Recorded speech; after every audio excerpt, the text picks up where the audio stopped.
Oh, that was easy. We're live. I was worried about going live on my channel that Ryan made you make it look so easy. I feel like I don't. This is a struggle for me. We barely made it. Yeah. 6 minutes late. I intentionally did not tell Charlie I was on because she's like, "Oh, all my favorite YouTubers are on the same show with my dad." Oh, that sucks. Are we her favorites? Okay. Absolutely. This is the. I mean, if Stacy was here, it would be the panel. Oh, we should have just called it like Charlie's Comic Night Live. This one's for you, Charlie. Yeah, she would happily replace me right now. They're all for Charlie, though. To be fair, that is true. I mean, in her defense, she's our favorite part of John's comics. That's also true. That's fair. Also fair. Well, Kate's cool too. Yeah, Kate too. The kids. She's a teenager. She's getting less interested in the YouTube thing. That figures. That makes sense. Bummer. Well, hi everyone. We're hosting Comic Talk Live on my channel this week because Will is doing stuff. Because he's the beast. He's the beast. He's doing fitness things, right? He's at some kind of buff person convention. Buff boy. Right? That little buff boy. I wore my buff boy shirt in honor of Will tonight. Aww. Well, you're missed, Will. You're missed. We are soldiering on without you. We know you're actually watching right now instead of doing whatever it is that you do. Yeah, this is way more important. That's a poor time for me to take a drink. Yeah. All right. Well, we got comics. We got, I think, 6 comics.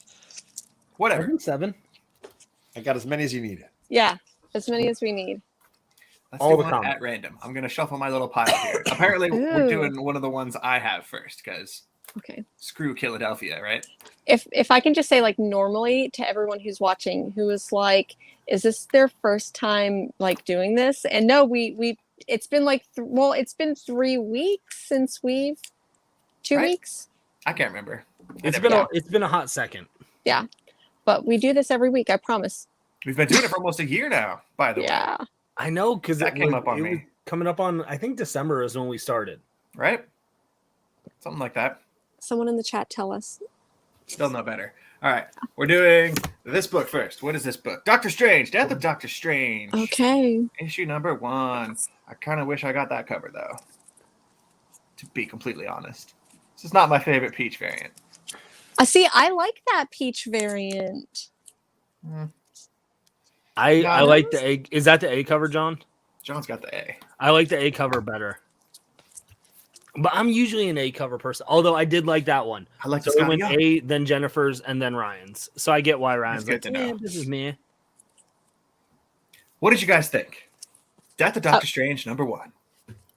Ooh, Jennifer went big. Per usual. I've gotten really good at ordering variants from my store, so good for them. But I really liked this, even though I wanted there to be a little bit more of a shocker. So for anyone who didn't read it this week, the basic plot of the Death of Doctor Strange, all of a sudden he's living, and then all of a sudden, well, not all of a sudden, but he dies. So I can give Ryan a tutorial on that really quickly. Ryan, go back to the one we were just on. Oh goodness. What, this one? And then grab up in the big screen.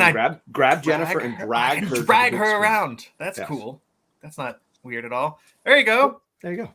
Okay. The floor is yours. Sweet. So with Death of Doctor Strange, he does die kind of at the end. So we knew that was going to happen, but I thought this was really fun.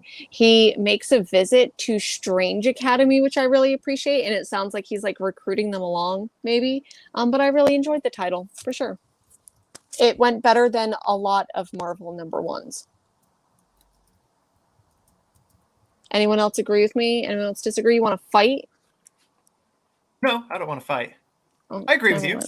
I didn't love this. I don't read a lot of Doctor Strange books. I definitely don't read Strange Academy, but thankfully that was not too big of like a deterrent. I was worried I was going to be a little lost by kind of jumping in cold here. They definitely it's in the title, so there's the spoiler that he will die, but even if that was not the title of this book, you get a feeling that like he's talking a little too much about like I'm important. Like the universe really depends on me, so Wouldn't that suck if I were suddenly not around and then that happened? It was like the opposite of an existential crisis. It was like an existential, I don't know, he was like talking about life and how good he is instead of like exploring how insignificant we are. And then it ends with a younger version of himself.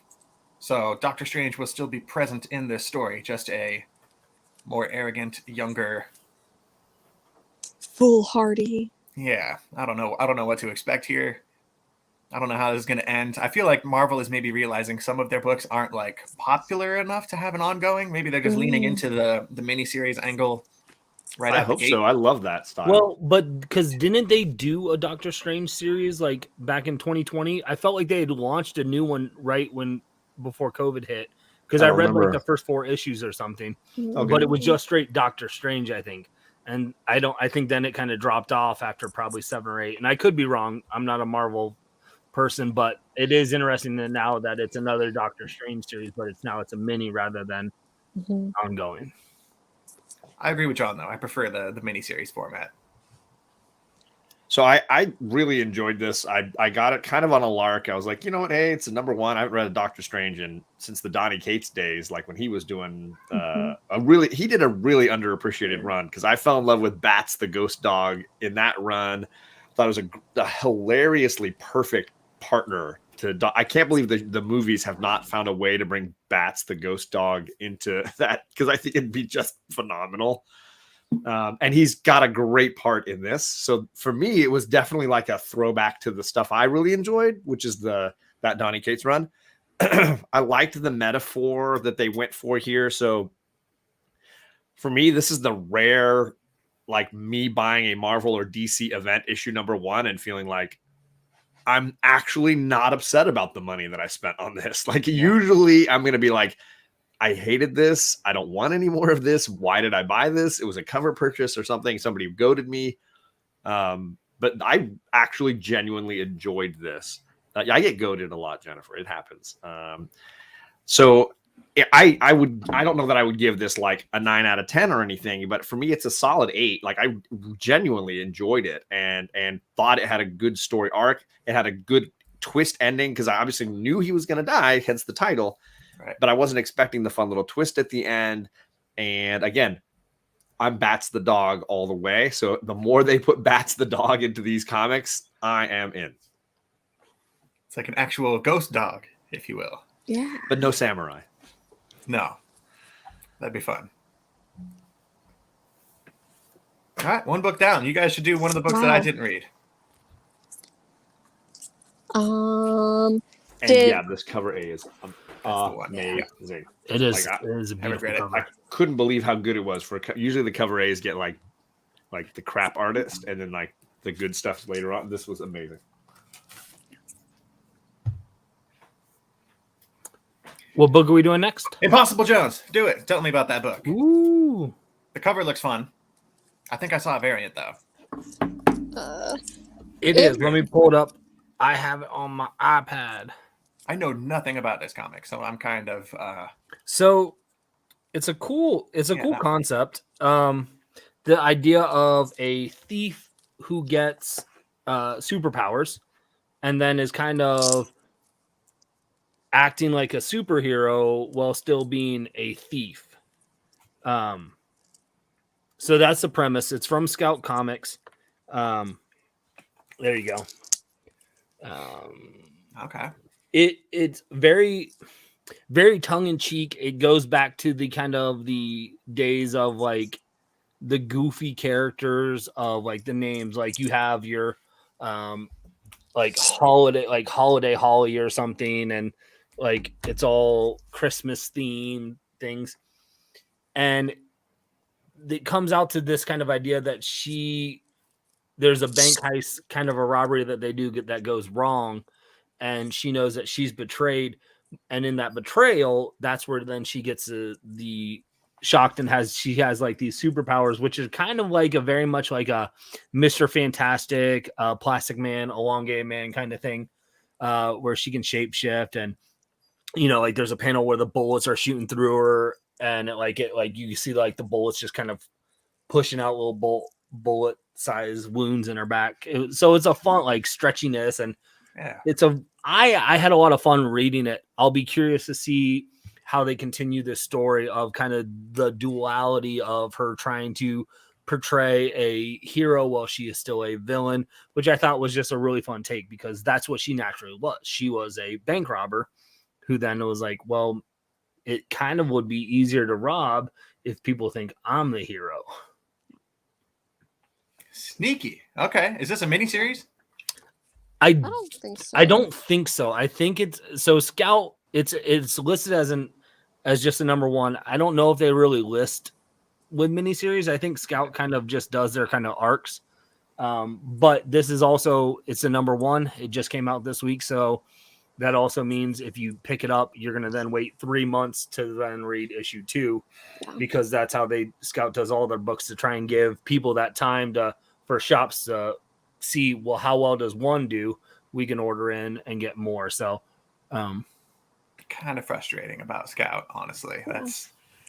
I don't always like that. I feel like I end up losing interest. Like, I feel like it almost punishes me, who's picking these books up on the Wednesday that they come out. Like, I've already got them pre-ordered. And so having to wait the 3 months is frustrating for me. And a majority of the time I forget to pick up the next one. So usually I'm not picking up the number 2. So, but I do like I've been picking up the trades lately. So yeah, it's interesting. It's an interesting model. And I had, I think I had David Barnes on the show, and he's one of the co-publishers of Scout, because he's writing Stake for Scout right now. And he was talking about like that they keep doing it because it seems like shop owners are appreciating it, and it's not hurting them when it comes to sales from that aspect. mm-hmm. But like it does affect us as like avid readers of like, I get excited for a series and I'm like, oh cool, I have to wait 3 months. Yeah. But the benefit though is if that makes it mean that the series is going to last longer, I'm okay with that. If that means more people are going to get on board so the series can go longer, then it's like, oh, everyone buys these ones and then they drop off 2, 3, 4, and then we don't get more of that series. I'm personally okay with that. And I get the Scout box, and so like it just shows up anyway. So I'm like, oh, cool. Yeah, I forgot. Pick the series back up. Yep. I appreciate that too, because I've heard from multiple shop owners that the ratio of like issue number 1 to issue number 2 is usually about 50%, right? So they'll order, say, 100 copies of issue 1, and then people who end up picking up the issue number 2 is like 50%. So they normally do like less than half of what they ordered for issue 1. So, since I'm all big and stuff right now, I read Impossible Jones as well. I got the 2 covers, but I really enjoyed it, and I thought it was fun. It reminded me a lot of like Batman Adventures and like Batman animated series, with its like wacky. To your point, Greg, the villain's name is Holly Days. So it is that like quirky, like she's making Christmas or holiday themed puns and stuff like that. So I thought that was really fun, and it made it really wacky. Like, this could have easily have been a serious book, and I would have been like, I've read this before, but because it's a little bit zany, I think it's fun, and it gives us more room as readers to like enjoy it and not feel stupid reading it. Well, I haven't read much Elongated Man, but I know like Plastic Man, that was very much the tone of, the kind of the thief and the goofiness of the character of the book, that I almost feel like that you have to have that tone when you have someone who can stretch and manipulate their body like that. Like, I mean, there's a really cool panel where you see Holidays jumping off on the rooftops, running away, and right in front of her, behind her, is this big billboard of Impossible Jones, and she has this kind of like smirk on her face, like she's looking at Holidays. And then like the next panel, you see like she comes out of the billboard. She had just shapeshifted onto her own billboard.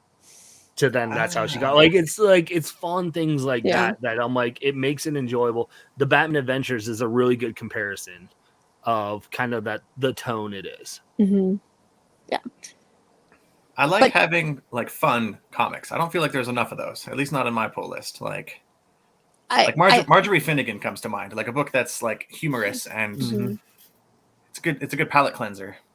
Yeah, especially books that are like Like when I think about fun comic book writers now, I really think about Tom Taylor, but he still kind of like pumps up the seriousness of it, but his books are fun. Yeah. It's fun or makes me laugh, which is ironically not always the same, like, because a lot of Mark Russell books make me laugh, but they're very serious topics and stuff that they have bigger themes that can be weighty for sure. But good golly, I will laugh almost every book that's not one of the Marvel, like the Fantastic Four story or well, I think, and then Jennifer's probably the only other one reading this, but I mean, Hellions has been that way for me for a really long time. Like, it's just a ridiculously, hilariously bizarre comic it's just trying to be fun. Yeah. That's why I hate it. And the reason why I hate Hellions is actually my least favorite. So take my name out your mouth when you talk about Hellions, because I do not like it. And the reason why is because I hate Mr. Sinister being zany like that. Oh my God, that would so normally perfect. But like normally that would be my brand. I don't like it. Oh, so sorry. One day you're gonna go back and heart, reread. One day I'm gonna make you reread that series and be like, you might feel differently. Honestly, it just tickles me. But I get what you're saying it too. Like, it's fun to have a comic book that is just great fun entertainment. That's not necessarily super political or heavy or overweighting on anything, but like just classic superhero comic. You need balance, right? We need all of that stuff. For sure. There's too few like fun, happy, I can enjoy an Ant-Man movie and I can enjoy a Winter Soldier movie, and they might hit on different comic book notes for me. It's like that. I feel like, John, we've talked about this. It's that interview that was with Joel Schumacher. It was like, you can have a steak dinner, but sometimes you just want Burger King, or a McDonald's, like, and there's nothing wrong with that. No. And when you try to compare, Taco Bell to a steak seafood dinner or something, like, you're comparing apples to oranges, and sometimes that's just what you want, and it's okay that not every movie doesn't have to be this gravitas, big, super, deep themed. And that's the same way I think with comics. And I think so often when we as reviewers read comics, we're like, well, it doesn't have this, and it's like, we got to keep that in check a little bit. Sometimes it's okay to just be like, it wasn't super deep, it wasn't dark, but it was fun. I had fun. It was Batman Forever, which is like a lot of great fun. It doesn't always have to be Dark Knight. Right. Yep. I mean, they were originally called funny books. Yeah. I think, like, even to that point, like, I think that we give that to cinema a lot more than maybe we give to books, because, like, I mean, there's a difference between an award-winning movie and a movie that's a hit at the box office, because not a lot of Marvel movies may win these like big they may get them for like costume design and like, music and things like that. But like there's a reason why there's not a lot of not a lot of like movies that are on the like highest grossing that are also on here's a tons of awards. And I think that's probably harder in the transition of comics, that like not top selling comics to be, because it's such a hard market that you have to be a top selling, I feel like. Yeah. But that's what I enjoyed about the first arc of Money Shot, which I read and thought was just hilarious. What's Money Shot about? You're gonna ask the comics with kids guy to explain that. Please. What's a money shot, John? What is it? No, never mind. Biggie Shack is in the chat. No, it was just a really fun series that I think looked at all adult themes, right? Sex and there was elements of violence involved as well. And I think it tackled really adult themes, but it never lost its sense of humor. And I never ended up going on beyond the first arc, but the first arc was hilarious, and I was turning pages and going, "Oh damn! I was not expecting to see that." And it was basically, Star Trek's the porn parody. I mean, it was really funny and really well done. Yeah. And guys, make sure you check out John on his channel tomorrow with his kids as they review comics. We'll be talking. Which comics, though? Not gonna happen. Impossible Jones. Yeah, there you go. I'm sorry. Greg mentioned Taco Bell like 5 minutes ago, and that's my brain is just. I literally, as soon as I said Taco Bell, I saw Ryan's eyes light up, and I go, "Oh shoot, we lost him." Yep. Yeah, That's just all he's pause the thinking show. about now. Yeah. Let's all get Taco Bell after this, guys. That's the secondary stream. Okay. Yes, they're definitely. Speaking of eating things, let's do this book next. Oh. Instead of tacos, we can eat people. Right? Soylent Green is people. I'm so Everybody sad. except Jen. Listen, We all my got the same shop. cover too. My shop didn't get all my books, so. That's okay. I didn't get Dark Blood this week, so. Oh, so I got that one, so I'm gonna talk about it and ruin it for everyone else. We're swapped. I have it, but I didn't read it yet because none of you guys were talking about it. Yeah, I haven't read it because I don't have it. Well, But this was a cool book. Like I'm enjoying this. It's like I can't not think about the movie Get Out though when I'm reading this book. Mm-hmm. That's kind of a downside, but not really. I can't really explain that any better, unfortunately. But like, it's got strong Get Out vibes. Also, the movie. I'm totally blanking on the name of this movie now. Is it the game one? The Ready game or one. Not? Yes, thank you. That Yeah, movie. you're welcome. And Get Out. It's like a mix of both of those movies, but with cannibalism and poor people. Mm-hmm. We were talking backstage. The title is misleading. This book should be called Eat the Poor. Eat the Poor. But maybe that's the like journey that the arc is going on. Maybe that's the sequel. Maybe that's the twist. Maybe eventually the servants will revolt. Right? She's just bloody from eating all of them. Well, and you got the bloody hand and the knife on it. The hand and shape of the knife on the blood, through the blood. Really quick, I want it because I don't have anything else to contribute really to this book. I do want to say that, Greg, your wife, the only other comic book she really ever read before this was Moon Girl and Devil Dinosaur and didn't like it. So then you take her from like a kid's book to Eat the Rich, #1, where rich people. I think there was something else in the way. No, she's right. We went Devil Dinosaur, then we went Eat the Rich, then Stray Dogs was 3. That's bonkers. Right. Yeah. So I told him that that's clearly his wife because my wife would be like, I'm already done with comics. If that was the road that she traveled, she'd be done with comics after 3 issues. Well, the thing is the road she traveled to get there was YouTube. Long. I mean, Tony sent her the Moon Girl book. John, she literally was scrolling and saw your Jenny Frizen cover of Eat the Rich. And she's like, that seems interesting. And that's where she was like, okay, I'm going to do it. And then the chat, literally 4 or 5 people in the chat suggested Stray Dogs to her. And the trade just dropped. So hold up. I don't want to like dissect your like marriage and relationship. So basically what you're saying is that she trusted everyone else's opinion except yours. Like you've probably been trying to be like, here, you should read this or no? Nope. I've never once tried to get her to read a book until this series because I was like, I'm going to fail and I'm not going to do a good job. So my whole strategy was to have other people pick it. So that way, if it goes bad, wasn't my fault. It wasn't my fault. Do you think she would like Money Shot?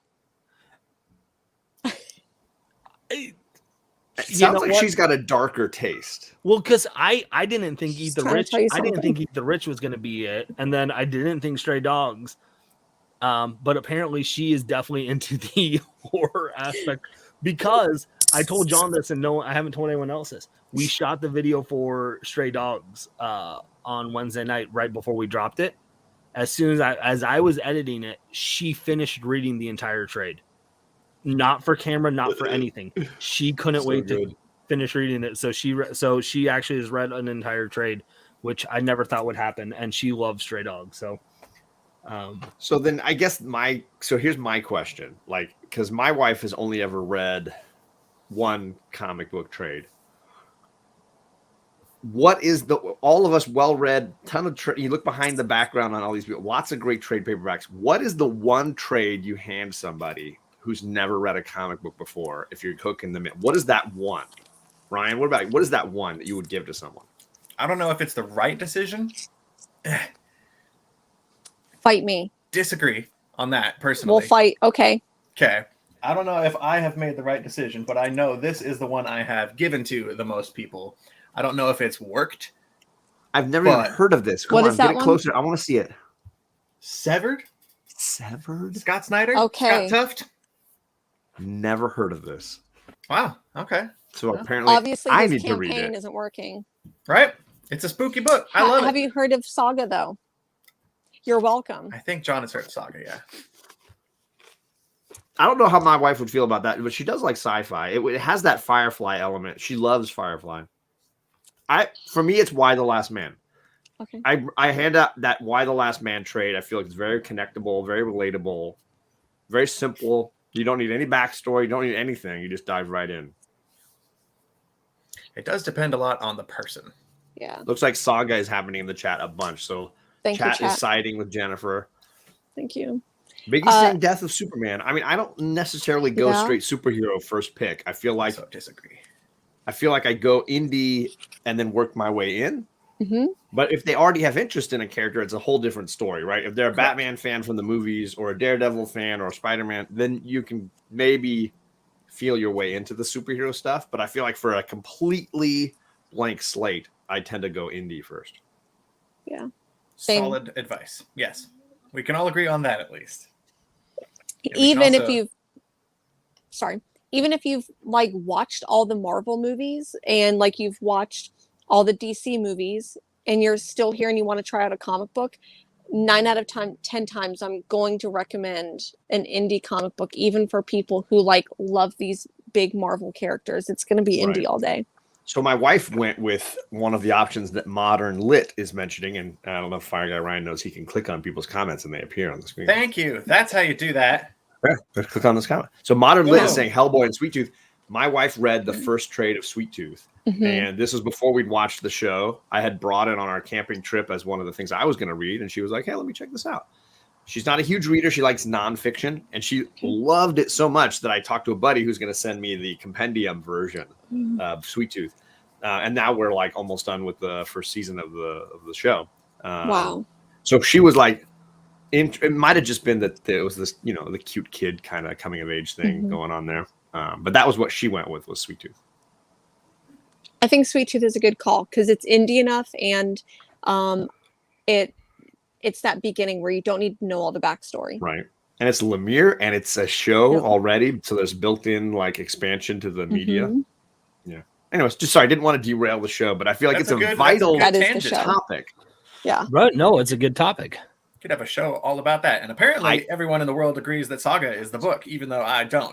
I'm agreeing with you though, Ryan. I strayed away from sharing Saga with my wife to start because I didn't know if that would be.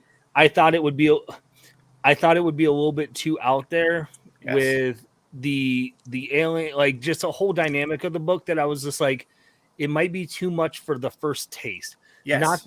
Not to discredit it as a story in any way, because it's a great story. Like but I mean, you look at that first panel, you know what you're getting right off the page, and you're either going to be like, I'm here for it, or you're like, it is a phenomenal opening panel. Like, it's a great, but it definitely is going to separate. Like, I know, it's like, oh, is this what you? Yeah. I picked up that book for the first time off the shelf just to glance at it, and I was like, whoa, okay. Yeah. Wasn't prepared for that. I am not going to lie. So I picked this book up because I read an article and it said, I think it said something like Apple iBooks and several other booksellers refused to sell this book because, spoiler alert, she's breastfeeding. Like, it's not sexually suggestive, but they're not publishing it digitally on some because of the cover. And so I'm like, I need that book.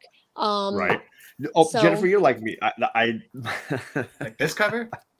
My video store. Yeah.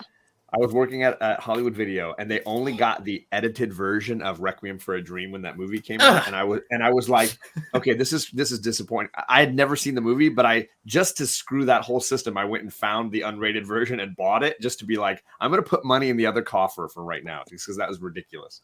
I can't even imagine what an edited version, like a PG version. That's all that Hollywood and Blockbuster got was the edited version of that movie. Okay, so if anyone has this VHS or DVD, please let me know. Because the movie doesn't make sense to me. The movie is so much happier. I just was so offended by the fact that even would exist. It's not very vulgar. I've derailed us twice now. It's perfectly fine. That's why we bring you on every 4 months. Right. Then you realize your mistake, and then it doesn't happen again. And we forget about it. And I'm like, oh, we haven't had John on a while. Right. It'd be fun. Actual Dracula is going to hate me because I am not a Preacher fan. I'm sorry. I've tried the first 2 trades like several times, and every time I finish the first 2 trades of Preacher, and I'm just like, I don't like this. I don't like it. Either Jennifer disagrees with you or something. I mean, it's fine. She can definitely bail. I mean, it's fine. I get a lot of slack I get a lot of hate for that one. I have the weirdest. No, I've struggled to get through the book and the show literally because the character, his sidekick character, the Irish vampire. No, the guy whose face is arse face. Yes, it weirds me out so much like that. I just can't get past it. For me, it's just like. It's suspension of disbelief. Like you give me one layer of like, oh, there's preachers and angels and powers. Okay. And then you're like, oh, and this guy who like blew his face off and he's okay, fine. And there's Irish vampires. And I'm like, okay, at what point is there anything that just can't happen in this series? Like it's just batshit crazy at this point. Like I couldn't, every page was a new, no, now there's this. And no, now there's this. Yeah. So it just was too, at some point I was like, it's just nonsense at this point. So I'm sorry. I just struggle with it. I haven't read it yet, but I need to. But this conversation makes me really not want to. I need to give it a solid shot. I haven't. Yeah. It's one of the few Vertigos that I've given a shot and been disappointed. But I need to grow a little bit and get, because I know that it's like iconic, just like Sandman or whatever. But like I've never been able to get over that first few trades. That's how I feel about 100 Bullets. It's okay. It's Mars. Mars. The only thing Mars and I disagree on is Brian Azzarello, because I love 100 Bullets and I don't necessarily like anything else he's done. But I know Mars. Every time I hear Mars rail on Azzarello, I'm like, Did you see? I don't know if you watched our Sunday show this last week. I was awkwardly in the chat. Okay, because at the end she goes all in on Azzarello, like tears him to shreds. People, she is not a fan. And no. I still absolutely love 100 Bullets because I just love that sort of gothic journey. But I get that he is somewhat of a misogynist. Oh, yeah, it's not a fun time. It's evolved to be worse, but I still like 100 Bullets. Yeah, that's a great topic. Let's just discuss the misogyny of Brian Azzarello. Exactly. Yeah. Yep. The creator of the Batwing. It's him and Rick Remender. Those are some of the. Anyways, this totally derailed. I've done it 3 times in one show. Okay. We were on Eat the Rich. Holy crap! Right? Yeah. It's a good book. No misogyny in here. I will say this. What I appreciated about the second issue is where they were taking the story arc of where the people who are, the servants, the housekeepers, whatever, like that they choose to do this. They're like, it wasn't a surprise. They're like, oh yeah, we know this is going on. And their reasons, I thought, like, to me, it gave it more of a depth of a story that I'm like, okay, there's more to it because it's not just this, like, I mean, they have to know otherwise, like, that people were getting eaten. And like, it makes it a more, at least believable story that the rich are so asinine that they can do whatever they want, that they're like, hey, we'll pay you and then eventually we're going to eat you, but at least you can get money to, the one guy is like doing indebted to them because he wants to make money so he can feed, his son who has cancer, pay for his cancer bills. Like it makes it a lot more like, oh, what would you do? Would you do that knowing that what would sacrifices you would make to pay for your kids or, whatever, or, if you were already dying yourself, would you just be like, well, whatever, I'm going to make. So I like that twist that I think it made it a more engaging story than I thought it was going to be. I like how it's like subtle, light commentary on the American healthcare system and the gap between rich and poor and like the hoops you have to jump through to like afford to pay for any medical stuff. It doesn't beat you over the head with it. It just says like, maybe you have to like get eaten by rich people to, pay for your kids' cancer. Like it's a terrible decision, but it's like I if totally Get agree. Out and John Q and Yes, exactly. Hannibal Lecter all made a comic. It's delightful. In other words, Gotta get you into a writer's room somewhere, Greg. That's a good idea. That's what I do. I will say I probably liked it the least of the panel that have read this second issue. I don't hate it. I just feel like both issues were missing some hook to really draw me deeper. And I like the concept. The art's solid. I would certainly liked it enough to just keep getting the second issue. A lot of books these days, I'll just get issue 1 and then get the trade. I'm sort of following the chaos and comics mode on a lot of these. But I liked it enough to try a second issue, and then still didn't feel like they hooked me. So there's nothing to like hate about it. I just don't feel like it ever elevates to a level where I'm like excited to know more. So I agree with that's kind of you. where I'm at with that. My favorite part about the first issue, even though you know there's something coming, is this like mounting sense of something wrong at this Dread. party. Yeah, and she's like noticing like subtle little hints, which is one of the things I really liked about Get Out, was like all along you kind of get like, that's not right. This person said something a little off kilter, and like, you know, something's coming, but like the polite rules of being in society kind of make you just go along with it. And there's some good commentary there, but I agree is that like, it's like 90% of what I want. There's like something missing that I can't quantify, but I don't hate it. And it reminded me a little bit of the Hitchcock film Rope, which is definitely making a similar social commentary about like, what can the rich get away with? Because that's a whole movie about rich people saying we're allowed to murder because we have money and we have we're not going to go to jail for it. We're going to get better lawyers. We're going to do whatever we want. This is why I love you, John. There's an element of that buried in here. It's just not brought to the surface enough to be impactful yet. So that for me is missing in some way. That's having only read issue 1, that's kind of how I felt. Like, we know at the end, I mean, the title is called Eat the Rich. I think that you have to be at least a little bit like radical, or maybe like at least willing to, like, I don't know, say something like that, whether it's in meme format or whatever. But I think that we know going into this book, the rich people are obviously the bad guys. Jeff Bezos can't find me on this channel. Right. And he's listening to everything you do anyways. Well, he was the last time, and then he cut me off. But I think that in order to buy this book, like, you're gonna have those sentiments anyways. Like, why not just really run with it? Like, it really needs to be, for the title, I think just it really needs to pump the volume. It needs to have its foot on the gas pedal, going 100 miles an hour, and this one's going 5 miles under the speed limit for me. It's interesting. I wonder, just because you brought this up, Jennifer, earlier, of like, if we have read so much comics and things like that, it's a different level for us. Or like my wife, who has never read it, like, she was really captivated by the story and was engaged by, like, she ended it and she goes, I want to read issue 2. You better get it, because I want to know what happens next. Where I feel like a lot of us who are seasoned comic readers, we would kind of like, I mean, we assume we know what's going to happen next. Like, it's fine. Like, and yeah, so it's true. Interesting. Like, it makes, and so it's adding, like, having these experiences with my wife of reading comics is almost making me kind of go like, how do I read? And is maybe this, and that's why usually when I don't like a comic, I go, it just isn't for me.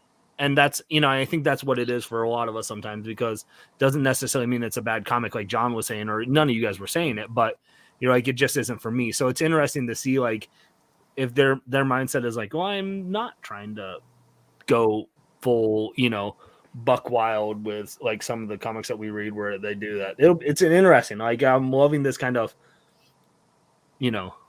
seeing both sides of it now. Yeah. I think the word you're looking for is jaded, maybe. Like, maybe we're all just jaded comic readers at this point. Or... I wasn't going to say it. I mean, I'd say it to John, because I watched him in White Whale all the time. And like, the fact that he read 2 issues of Eat the Rich, means it's a great series usually for them, because if he reads 2 issues of a comic, it's a good series, because it's usually like, oh, the first one, this was like an 8 out of 10, but you can it's slowly not for watch I'm me not gonna become keep reading jaded it. over like a 3-year period of reading new comics. But that's it's what just I you love can is steadily see it. John will be like, this was an 8 out of 10, but it's not enough for me to want to keep picking it up. Like, literally, you rated it an 8 out of 10. You're like, it's just not enough. Like 2 points away from my system of being a perfect book, but was enough for me. Meanwhile, I'm still on Deep Beyond. 9 issues. Brian's reading Deep Beyond. I started picking up Sinister War. Right? We all have different criteria, I guess. I have only room in 9s in my life for 9s. Ryan and I are the Taco Bell of comic readers, and John is a Ruth Chris Steakhouse. That's right. There's room for everyone. Yeah. John and Jennifer are Ruth Chris. Me and Ryan are Taco Bell. I was gonna say I'm the combination KFC and Taco Bell. Is that the song? There's a song. Yeah, like it's like it was like a TikTok song. It's like I'm at the Pizza Hut, I'm at the Taco Bell, I'm at the combination Pizza Hut and Taco Bell. So good. Anyone who's like under 20 will probably know it. And John, John has kids, so he knows what I'm talking about. Yeah. I prefer to think of it like Crazy Stupid Love. See, I'm Ryan Reynolds. I'm going to the club. I'm gonna try to get my 10.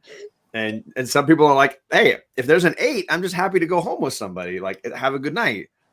I'm trying to Ryan Reynolds this. I'm gonna Dirty Dancing somebody. Jennifer, people in the chat are telling you what the song is. Oh, Das Racist. Wait, what? Seriously? What? That's what I see twice, 3, 4 times now in the chat. They can't all be wrong. Okay, is that? It was a hip hop group from 2012. Okay, wow. According to Chris from Chaos and Comics, who legitimately I'm gonna appreciate and accept anything he says at this point.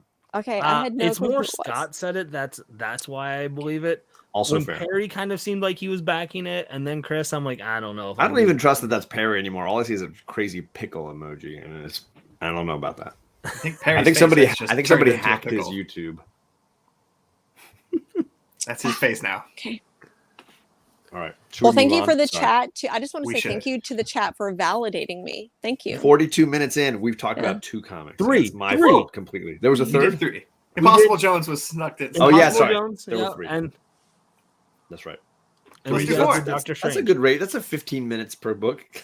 Right? No, that's kind of normal for us. It's literally been 4 minutes a book, and then we rant about something completely off topic for 10 minutes. No structure. No structure at all. Like at all. I want to shove this book down people's throats. Ooh, can we? Every time I see this book, I think of Almost Famous. Still Water. Is that the name of the band in that movie? That's the name of the band, yeah. Oh, see, I got to watch it again. So yeah, there you go. Every I time made I come Ryan to watch visit that you. when he visited me. It was good. I don't remember. Oh, good, clearly, Perry. You but... changed your emoji. I appreciate it. No more pickle. So Greg and I are the only ones on this book, I believe. Yes. Which is a damn shame. Yes. I am going to be talking about this book with Comic Tom next time I go on the channel. So I recently read the whole series again to refresh myself, and I really love this book, and I want to just talk about it. So when I saw Greg was reading it, I just like, I'm in charge of this show today. We are shoving this one on the list. Screw you guys. Well, it's a Zdarsky Image book. I mean, it's not which like is it's why like I'm surprised Dredge. that it's not being talked about a lot. It's because it wasn't that good. Okay, we've already determined that we don't agree with your. I know. That's fair. I read issue 1 and didn't love it, but people who love it like really, really like it, and I feel like it's something I should because Image, Chip Zdarsky, horror, but I just didn't like issue 1. So Yeah. Well, horror. I do think I think there was a drop off at like 6 kind of through 8 a little bit where they were trying to find their pacing, but I will say this: issue 10 has taken it in a direction, and Jeff Bezos got her again. Dag nabbit. That's He fair. found you, Jennifer. He Jeff always Bezos does. loves Stillwater too. He's like, listen, I read Stillwater. This is a comic that I read. So like it's kind of been just kind of skirting this, like, hey, they can't grow old, they can't die. And it's kind of been in this, like, well, it feels a little bit of a hamster wheel at points of like, okay, where is this going to take this? And then you're starting to see the seeds that were sowed with, the premise of the whole arc was that a kid escaped and grew up and now has been called back to come back to the people, to the town where you can't grow old. And, to kill people, they have to take them out to the outskirts of town to kill them and execute them. And they're slowly sowing the seeds of these kids who have been in the town for 30 years who can't grow old. So they're basically like adult minds in like kid bodies. And like they didn't tap into that very much until more the last couple of issues, because of this concept of they're naturally going to grow and mature in their mind as people are evolved, as they, grow up for 30 years, but their bodies are not letting them grow up. And so they're kind of like on the outskirts of like these kind of, no one takes them serious school because they're just kids. And man, oh man, does this take it, like it puts a foot on the gas pedal with this arc and just taking it in a direction where I'm like, I didn't see it going, and I really like where they took it. Yeah, this issue specifically is like, yes. I was reading it and just going like, ooh, and getting super pumped. And like you said, this whole run so far, they've been getting a lot of mileage out of like, who, me? I'm just a cute little kid. And then it's a 30-year-old person in there, and you really have to like kind of look closely, and they're able to kind of just be unseen really and unnoticed around the periphery edges of this society where nobody really grows up or is in danger in any way. And I do agree that it did take a while to kind of like, it definitely took its time setting up the pieces and like letting you get to know the people in this town and kind of like the rules that this book operates under. But once it's a slow burn, and I think honestly it might not have even started to hit the gas until the last couple of issues. Mm-hmm. But it's definitely heating up, and I am very excited to see where this book is going. And I'm seeing a lot of people in the chat, and also Jen gave it one issue and dropped it. But I think you have to, this one in particular, it needs like, I want to say 3 issues or so. Well, after I think you folks explaining that, I feel like I'm willing to pick up the first volume of this. So if I see it at my shop this upcoming week, I'll try to get it. At least the first volume, see if it does anything for me. I think what I didn't like about issue 1, it was just, to me, it felt like it was about a guy who like loses his job, and he's really sad about it, but he loses his job because he punched someone at work. And then he ends up going to Stillwater, and then he gets into a fight with someone at a bar, from what I remember. And I'm just like, I don't know. I need this person to have a really like different character arc. Like, are we going to tackle that like toxic masculinity in this book? So it sounds like it got better, but I didn't like the main character at all. Yeah, I think he basically becomes a side character, and I wouldn't say there's a main character in the series. They're much, I would say it's more like the cast of Lost. You have multiple characters. There it is. I knew. John is like, let me finish my food before I make a comment about Lost. It really is a wide variety of characters, and not one. One kind of takes a lead, but then the arc kind of shifts it to get the other ones to take the lead, and you start to see that. Some of the stuff that happened, and they explain it actually in issue 10. Some of the stuff that happened in issue 1 was set up to get that guy there to have that type of concept because of their mission for the town and what they were trying. So like it is a slow burn, and there's a lot of setup. And maybe it's one of those where it could be hindered by, you one and done, or, not reading it in trade format. So then my question as someone who's I didn't even read issue 1. The trade has 6 issues, the first 6.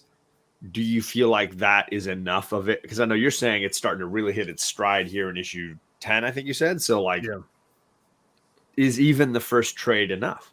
I think there's enough in the first trade that if you're not at least intrigued to want to read more, it probably isn't going to be a series for you. Even no matter what happens in issue 10. I would agree. I think the first trade, you're going to get the premise. You're going to get an overview of all of the characters in this town.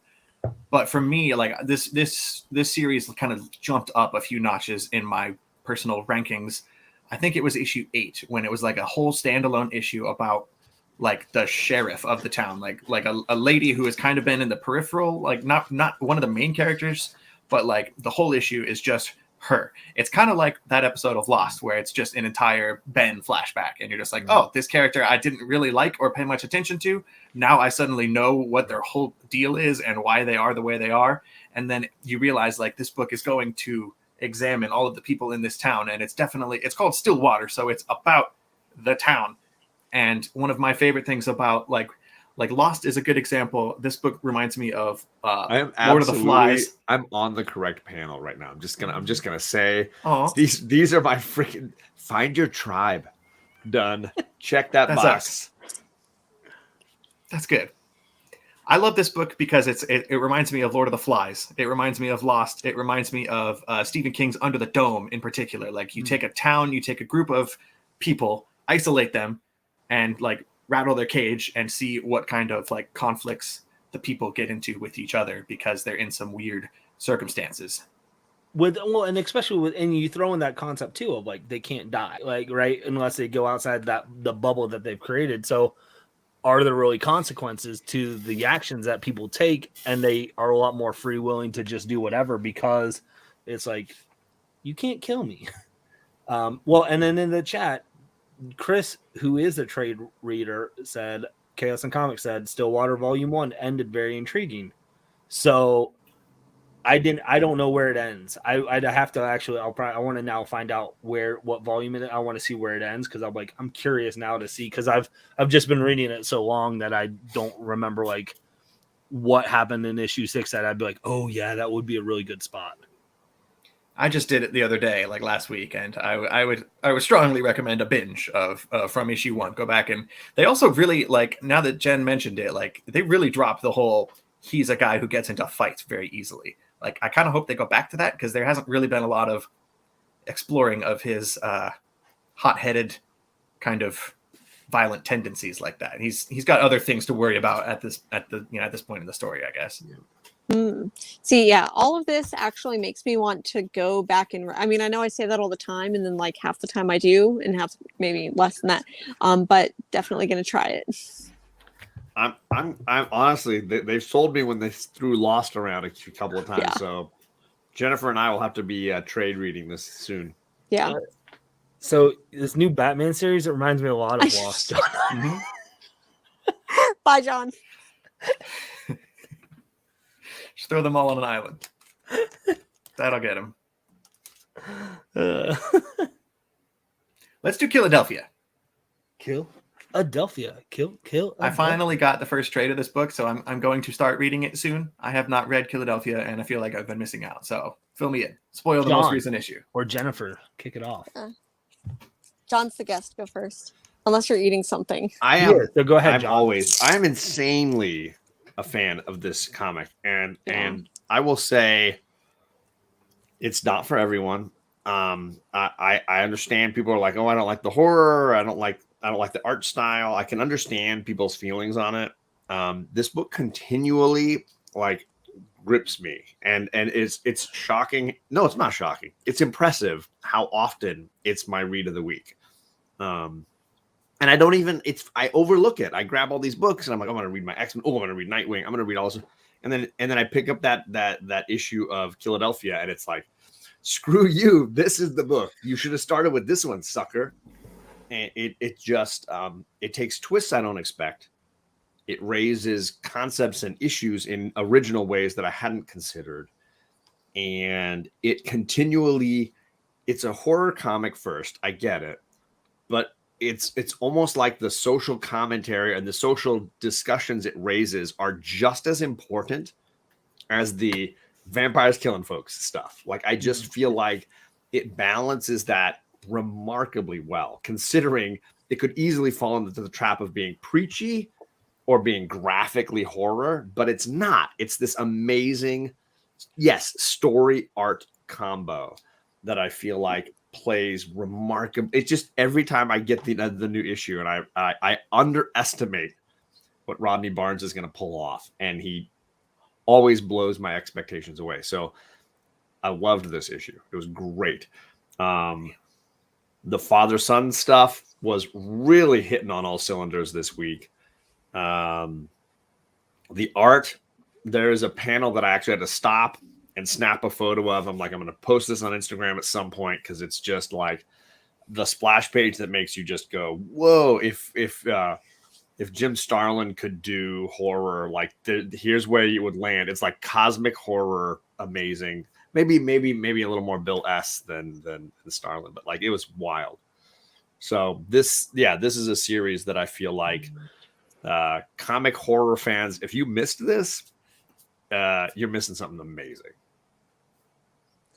I 1,000% agree with everything that you say about that. And, when you said that you underestimate it every week that it comes out, like, you're right. I think, like, Philadelphia is going to be a solid read, but we're on issue 17 now. And so, you would think that a series couldn't keep doing that, but it really, really does. And everything that you say about the family dynamic that's going through, the political issues, but then also the twist endings, it does it so well. So I've gotten the chance. It's funny because I've gotten a chance to talk to Rodney Barnes twice, and one of the first times he told me that the book wasn't really supposed to be political, that it plays both sides, and like he mentioned a particular panel, and then we talked to him once it was on volume 2, and he was playing mind games with us, like, this is so political, like we've gotten into the Civil War.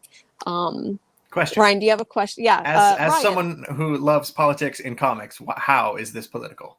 It's about vampires, right? It's about vampires, but it's in vampires in Philadelphia, where the founding fathers were. So this is kind of a spoiler alert, so I'm kind of sorry.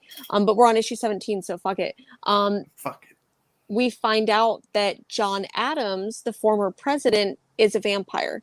And the way that it also talks about how people of color were treated back then, and then not only are we getting John Adams' perspective on what it means to be a revolutionary then, well, what does it mean for him to be a revolutionary now, 200 plus years later? And so how was this vision of like in this book, he talks about perspective a lot. Like, what was my perspective back then on being a revolutionary? 200 years later, like, we didn't talk about social issues the way they were a thing, of course, but we're talking about how are people of color treated now. And was that a conversation back then? But it was really only about slavery. So anyways, I know that I just went on a really long rant, but yes, this book is very, very, very political. There's even, sorry. No, I mean, I love your rant. I love your rant so much. I want to make out with it over my own rant that I went on a second ago. There you go. So yes, that's how much I love your rant. I'm making out with your rant. Together. Okay, like smush them together and make them kiss. Okay, sorry. This is weird. Got weird. This has gotten really weird real quick. Sorry. It's really, really good. Rants. Rodney Barnes he's also coming out with a spin-off for this. The something blog. It's like a horror blog. It's somehow related to this, so I'm really excited to get that. I think final order cutoff was actually this week. So I literally pick up every single thing by Rodney Barnes now, and I want him to write Swamp Thing. You've said that before. All the time. Yep. Hashtag Rodney Barnes for Swamp Thing. Sorry. But how do you feel about Jeff Lemire writing Swamp Thing? I'm excited because it's limited and it's Black Label. So I think that I'm going to get really strong Wonder Woman Dead Earth vibes. What about Brian Azzarello on Swamp Thing? Has he done that yet? Talk about toxic masculinity, right? Yeah. Ooh. Toxic swamp man guy. That's an arc that I don't think that like he'll ever get. Like, that could never even be he would somehow give it like rapey vibes somehow. Sorry. is great. Sorry, everyone. This is good stuff. Oh man, I will tell you everything that John and Jennifer have said. I agree. I thought the father-son dynamic was really powerful in this. You get to see the relationship that the father in this story had with his father, and how that interaction happened. He's like, I'm never going to be like my father. And he goes, but I was. And he goes, and now my son has anger issues because of my, like, it just is a very powerful, I think it's a very powerful arc right there of going through of this, you know. He's like, you know, there was a line where he's like, every morning my dad left, like I prayed that he wouldn't come home. Like, and then he did, and he had a bottle. Like, and you're just like, well, dang it, if you don't have some compassion for, you know, that guy, not like of just like what he's going through. And so like there's so many layers that it's more than, you know, someone in the chat it was Chris, was like, oh, so many zombie books and vampire books out there, you know, but this is more, the vampire aspect of this book takes a secondary role to the story that Rodney is bringing of all the levels that Jennifer and John have already talked about.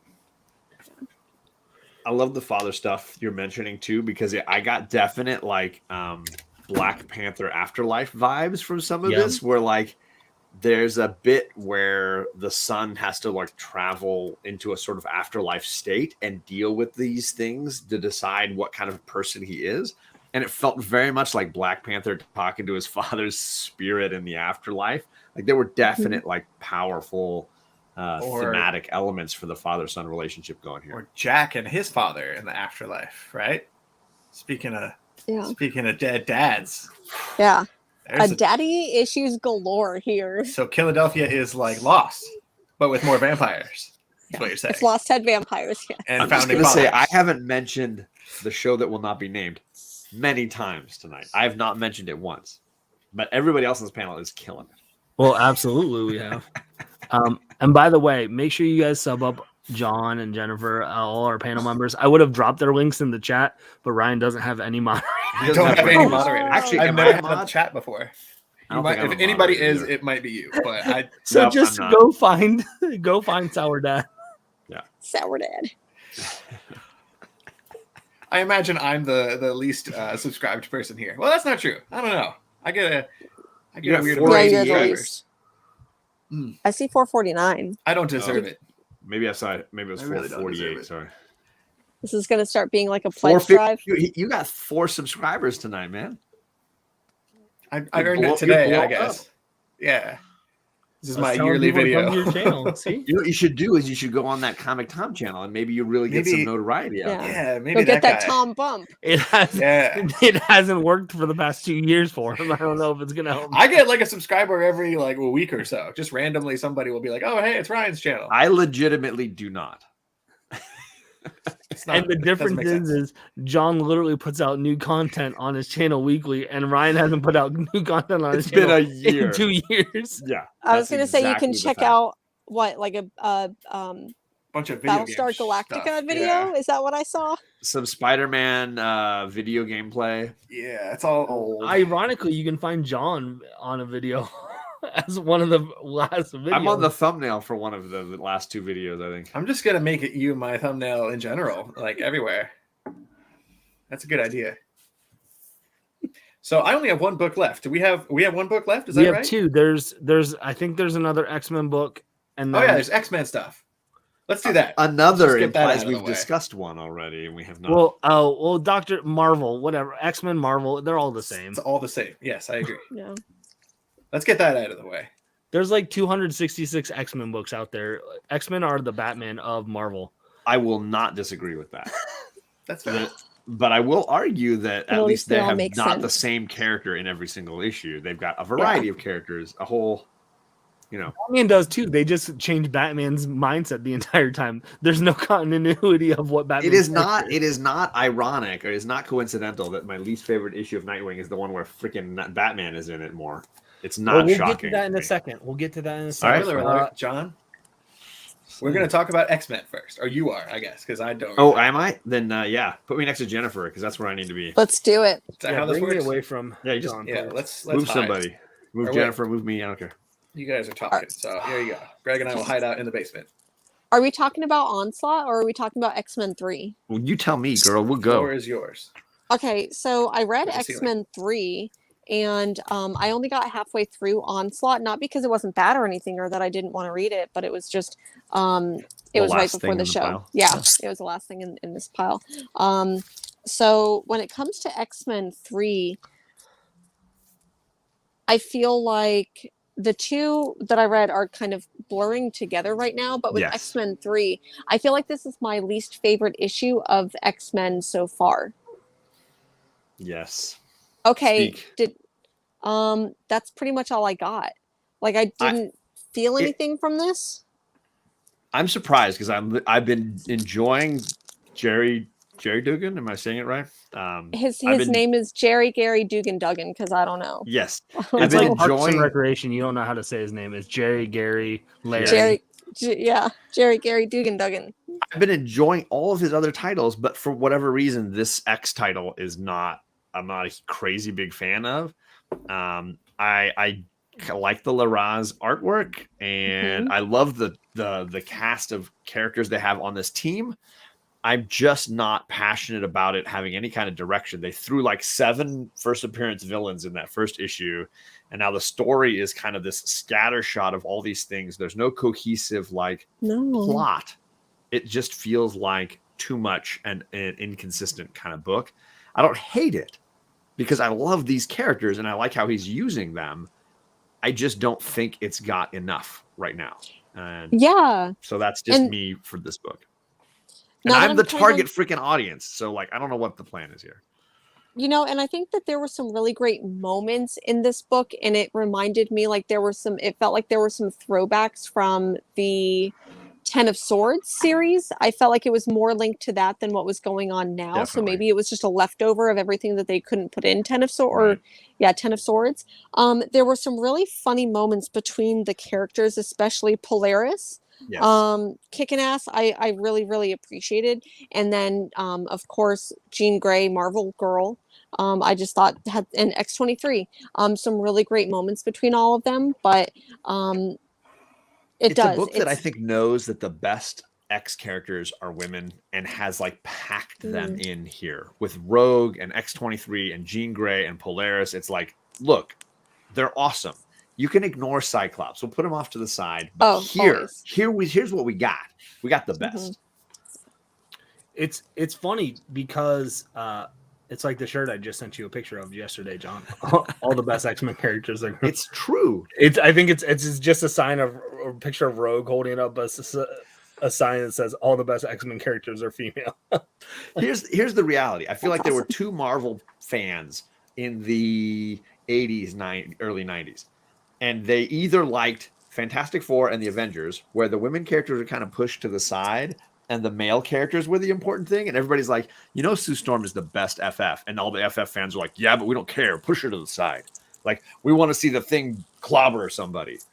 And then there were the fans watching X-Men who were like, Storm is clearly the best character. And we're going to put her in the front. She's the leader. It's Storm.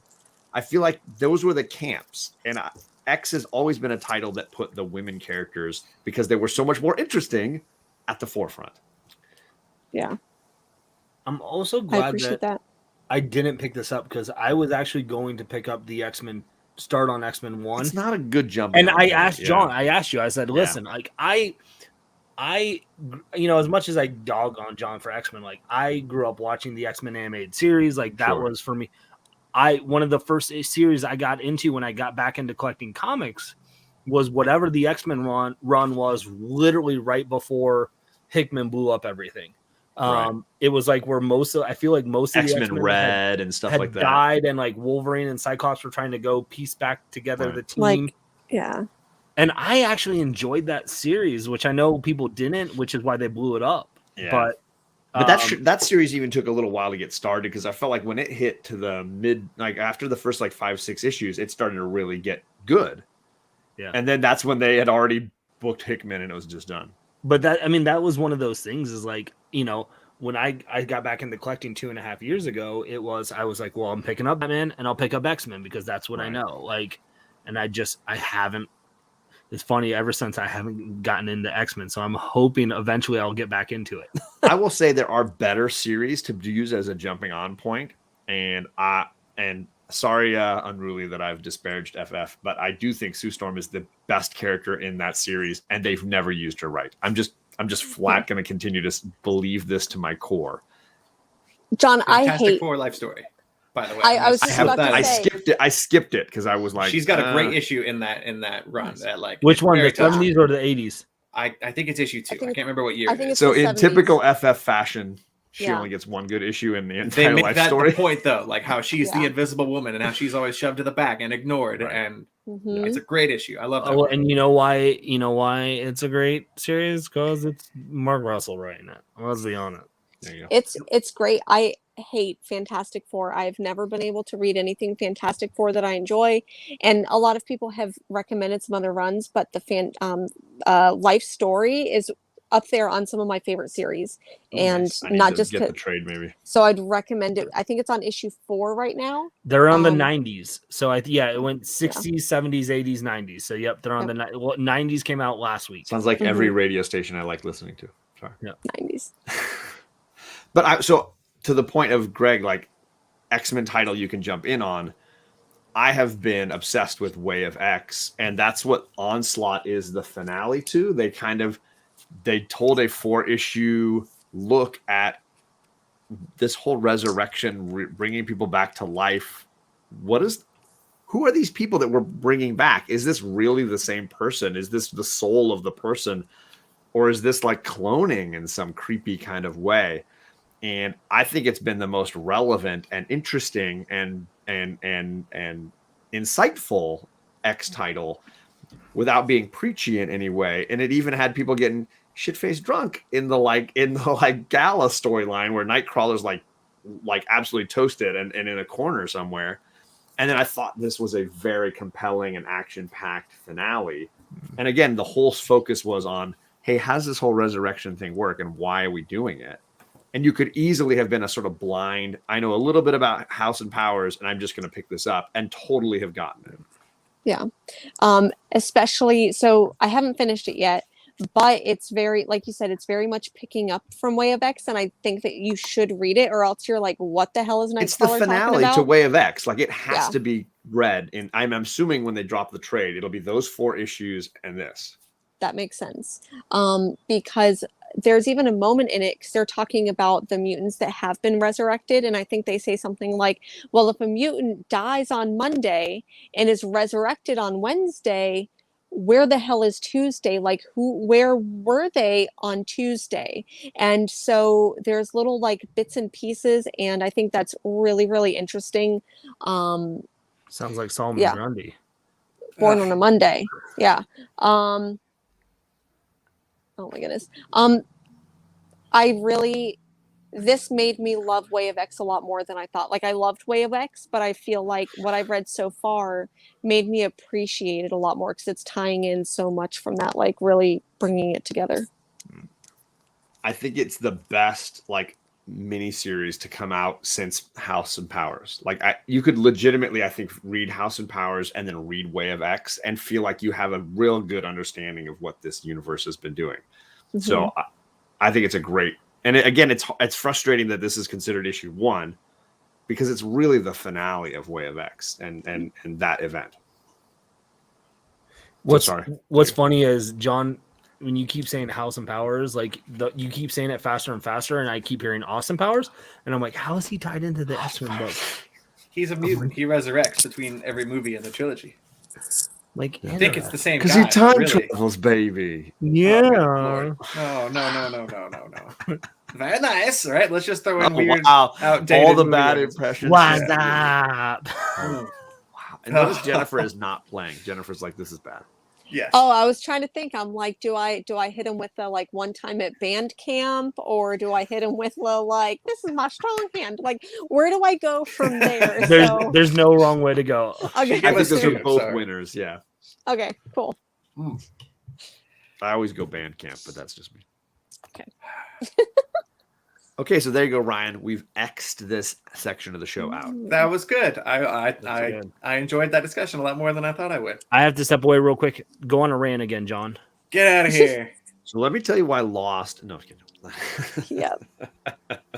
Yes, I agree. Chaos in Comics says Professor X deleting some of the backups is a big deal, and I think that could have huge impact later on as well. The idea of these, it's almost they're treating it abstractly, like the soul of a character being held in a sort of limbo by an individual, and that's. I think what I like about Nightcrawler is he adds the religious element to this, where it's like you can't treat this like plugging in a USB drive. This is a person, and it's their consciousness, and this they're the kids in the X. I love the idea that issue 1 showed the kids in the X universe like acting like dying for the first time is like losing your virginity. They were like, oh yeah, you haven't done it yet. Like, what's wrong with you? And people would like walk in front of a shotgun as like, I'm going to do this. Let's do it. Just so that they could experience death. That's how it went for me.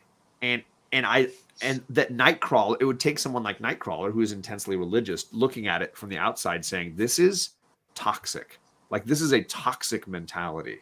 And we're creating a generation of mutants with this toxic mentality. And what a powerful concept to go to the root of what Hickman created and say, this is toxic. I think that was really interesting. Yeah. I gotta say, I did not expect I would care this much about X-Men when we started having this conversation, but now I'm like, we did it, John. Leaning in. I haven't read since Austin Powers either. Like I read that. I read the first issue of the main X-Men series, and then I was just like, oh, I can't do this. I'm gonna wait. I'm gonna trade read them. And I've got like 14 of those Dawn of X trades on digital, but I haven't started yet. Like, I know that's going to be like a thing. I also think it's a matter of knowing what characters you like. And I've always loved Nightcrawler because he had this humanity that I think Simon Spurrier, the writer of this series, has been able to really draw out of him and make him. It's so rare that Nightcrawler gets this central role. And I think this is, he has this beautiful sense of empathy for the characters around him. And that's just it's kind of a great central focus character. Really quick. John Stout has a question in the chat, and I don't know if he's being serious or not.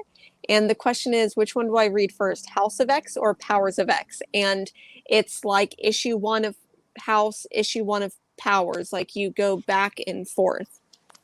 The trade or the hardcover, which is what you should really buy if you're buying it in a non-digital form, blends them. So it's like one of these, one of those, 2 of these, 2 of those. Like there's a system to the release. If you're reading it digitally, I think the Marvel app actually can read it as an event, in which case they order it for you. So it's all kind of set. Yeah. But worst case scenario, you start with House of X number 1. This and is then true. Powers 1. And then I can't remember where it goes from there. But maybe there's like an order, like I think of Radiohead, and there's that one album where you do a weird back and forth, or I don't know. Someone in the chat, please tell me about Radiohead and how you listen to that album. Actually, if you read it backwards, House and Powers, while you're watching Austin Powers, Daredevil, it's or that. The soundtracks like link up. And weird. You find out who killed JFK. So it's a really cool, like. And you find Secrets of the universe. It's the Department of Truth in the end. Yep. And you find out Hickman and Tynan are the same person. Ooh. Could be cool. Last book today. Last book.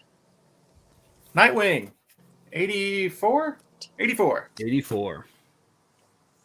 I don't like it. I'm going to come right out and say that. Okay. Yeah. 3 thumbs down. I didn't read it, so. No. Go ahead, Ryan. I'm sorry. I'm distracted by Sour Dad.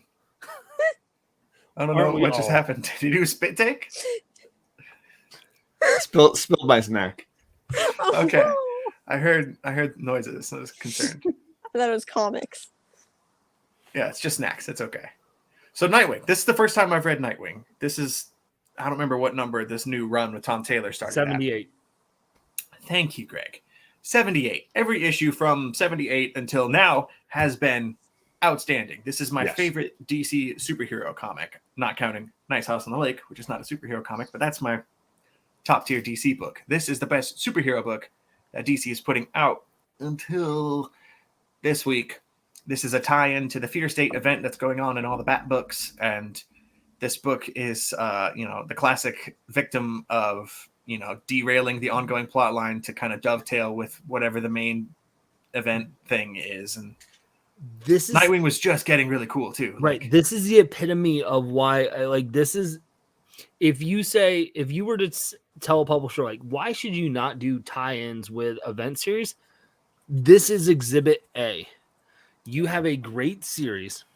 It's getting great. And at least Tom Taylor, I feel like, is a good enough writer. Like, he acknowledges it in the midst of the story. He's like, Nightwing's like, well, this feels really awkward that, like, I just committed myself that I'm going to save Bloodhaven and be the savior of Bloodhaven here. And the next day I'm leaving to go help Gotham. Like, this seems like very hypocritical. And it's like, yes, you had a story that was going so well. And it's not, and I know John's like, it's because Batman's on it. It's not even that it's Batman. It's that it's a freaking tie-in. Just, this is where you want to have an event. You want to have Fear State, run it through Batman, and then do a Fear State series title. And that's your event. Like, your big event. You don't have to tie in Catwoman book. You don't have to tie in Nightwing. This is where they try so hard to keep that continuity between books, and it doesn't work. And it doesn't. I mean, the Venom series was even the most tie-in of the King of Black, and I thought that those were duds of tie-in books. We talked about them here. Nightwing was such a freaking good arc, and it was getting just to where you're like, yes, let's go with it. And it's not blaming Batman. It's blaming tie-ins with event books. And this is why DC and Marvel need to just stop doing event books, or they need to shift their focus on how they do them differently, because event books are ruining good series. And I mean, is Nightwing going to not be able to recover from it? No. I think there's 3, but the next 2 more issues are Fear State with Nightwing, and it's going to be like, I mean, there's going to be collectors where John's collection is going to be missing 85, 86, and then he'll have back up to 87, 88, 89 when they all and that's going to cringe me as a collector because I can't have those gaps. Like, I know Ryan can't either. And Jennifer's still going to buy 18 other covers of it, but already got them on pre-order. It just is, it's frustrating. And I will tell you this, before I get off my rant, one last part of my rant. I gave a lot of grief to Redondo. Was that the artist who's not on this now? Redondo. And Redondo's art is severely missing in this, in my opinion. But I gave him a lot of grief about not knowing how to eat pizza. And it's not his fault. Tom Taylor does not know how to eat pizza. Gang, again. I did not catch that this time. Tom Taylor does not know how to eat pizza. Okay, I'm legitimately going to say, I stared and read that page like 3 or 4 times, and I could not tell what was actually happening.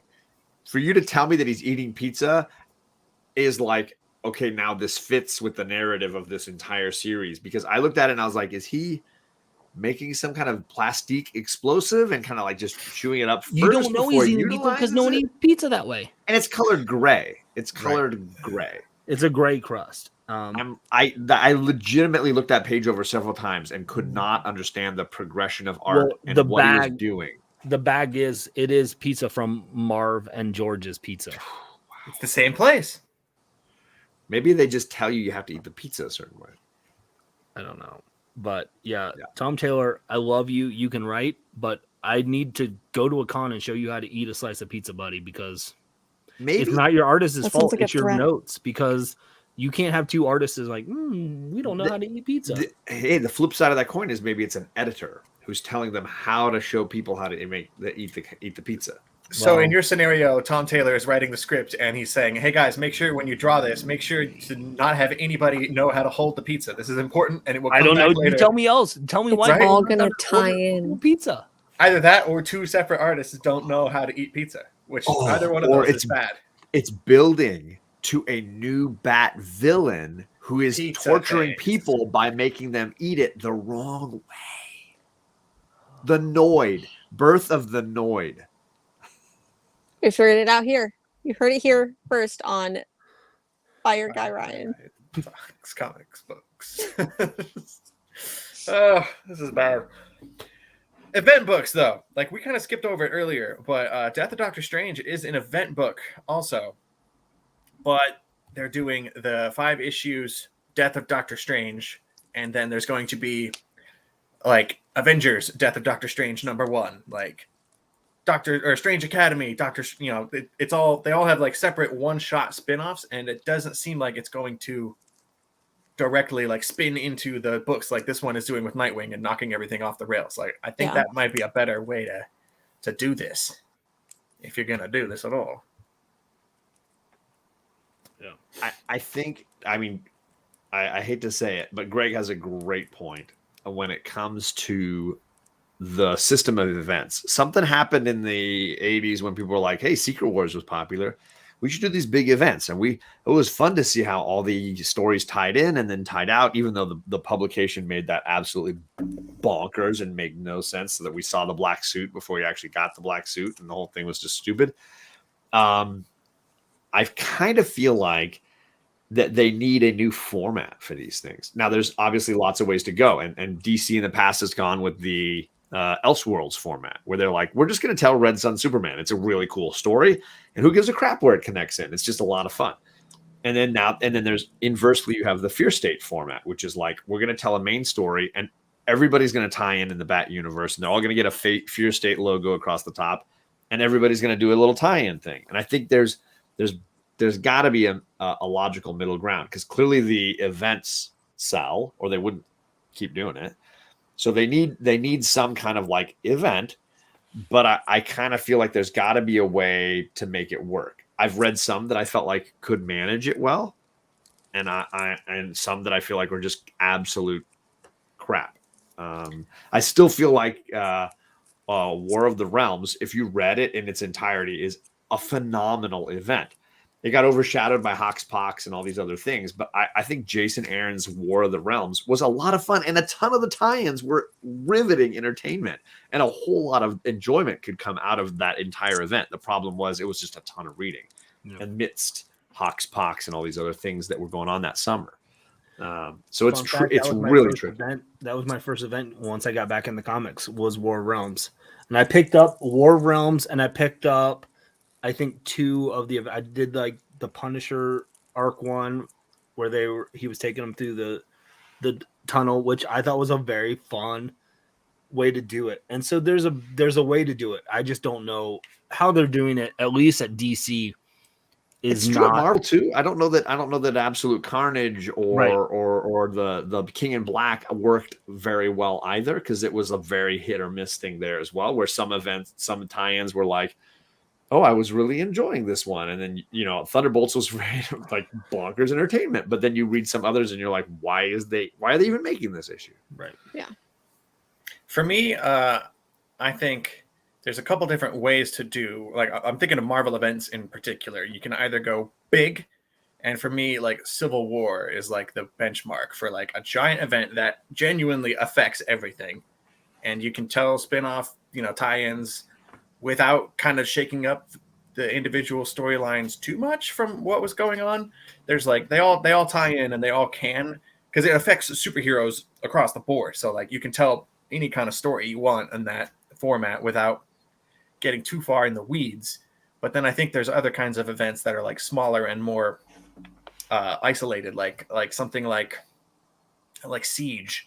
Like that didn't affect like everything. It felt a lot shorter, and like it was a very self-contained kind of just to the Thor books or the Avengers books, and it wasn't so wide, which I prefer that kind of thing, like where it's something a little more narrow. Like this Doctor Strange event doesn't seem like it's going to affect too many other books, and you can keep the focus a little more narrow and hopefully focused good.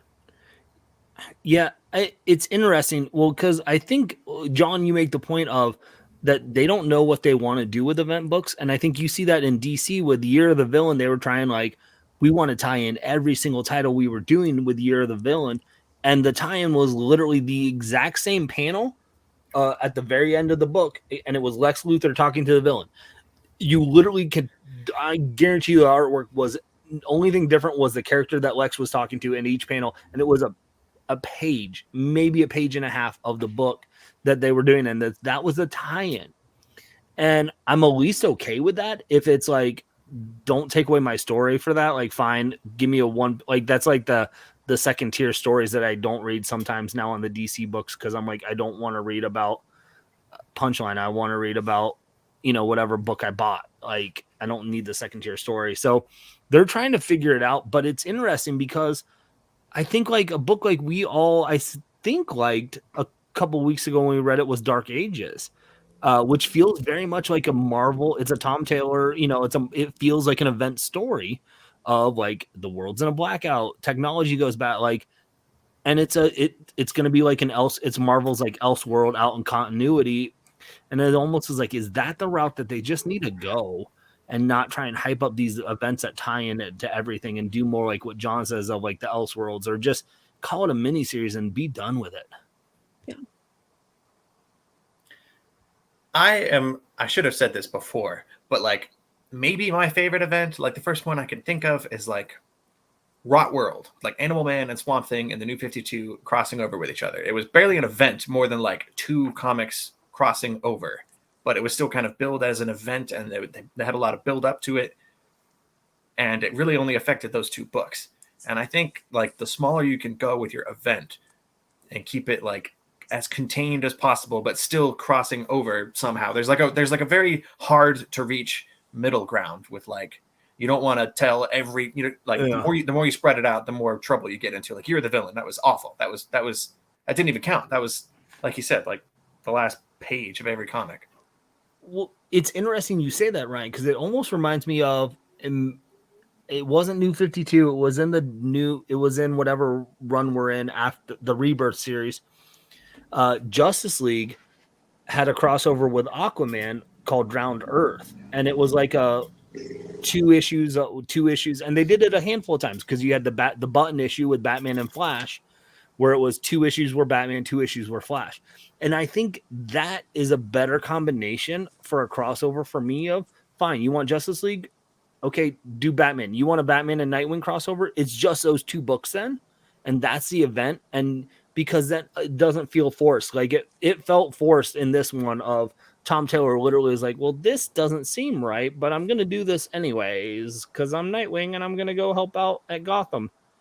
And you could tell it was almost a very filler issue because it was a lot of action and there wasn't anything that really took place in it, except for the artist trying to do the cool thing that Redondo did with the Nightstick stuff, like, and you're like, oh, that looks like it was just copy and pasted from a previous issue.